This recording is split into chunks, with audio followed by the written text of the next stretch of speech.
கொடநாடு கொலை வழக்கு விசாரணை குறித்து முதலமைச்சர் ஜோசப் விஜய் முடிவெடுப்பார் என தெரிவித்துள்ள அமைச்சர் செங்கோட்டையன், அனிதா ராதாகிருஷ்ணன் வந்துதான் தாவேக ஆட்சியை காப்பாற்ற வேண்டும் எனும் சூழல் இல்லை என கடிந்துரைத்துள்ளார்.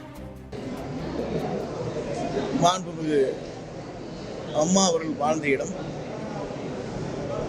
அதில் ஏற்பட்டிருக்கிற நிலைகளை திராவிட முன்னேற்ற கழகம் பொறுப்பேற்றவுடனேயே எந்த பொறுப்பில் உயர் பொறுப்பில் யார் இருந்தாலும் இதிலே யார் அதிலே தவறு செய்திருந்தார் என்றால் உடனடியாக நடவடிக்கை மேற்கொள்ளப்படும் என்று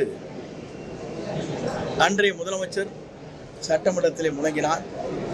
அதற்கு பிறகு அது 5 ஆண்டு காலம் உருண்டோடியதற்கு பிறகு இப்போது அந்த கேள்வியை கேட்கிறேன். அதை பற்றி முதல்வர் முடிவு செய்வார். தாவேக ஆட்சியுமே 2 மாதங்களுக்கு கூட தாங்காத அப்படின்னு சொல்லிட்டு நேற்று அனிதா ராதாகிருஷ்ணன் வந்து சொல்லியிருக்காரு சார். அது இல்லாமல் அவர் வந்து அந்த எம்எல்ஏ பதவியை ராஜினாமா பண்ணிட்டு வந்து தாவேகால இணையம்னு சொல்லி வற்புறுத்துறதாகவும் சொல்லி நேற்று ஒரு புகார் தெரிவிச்சிருக்காரு. இந்த இயக்கத்திற்கு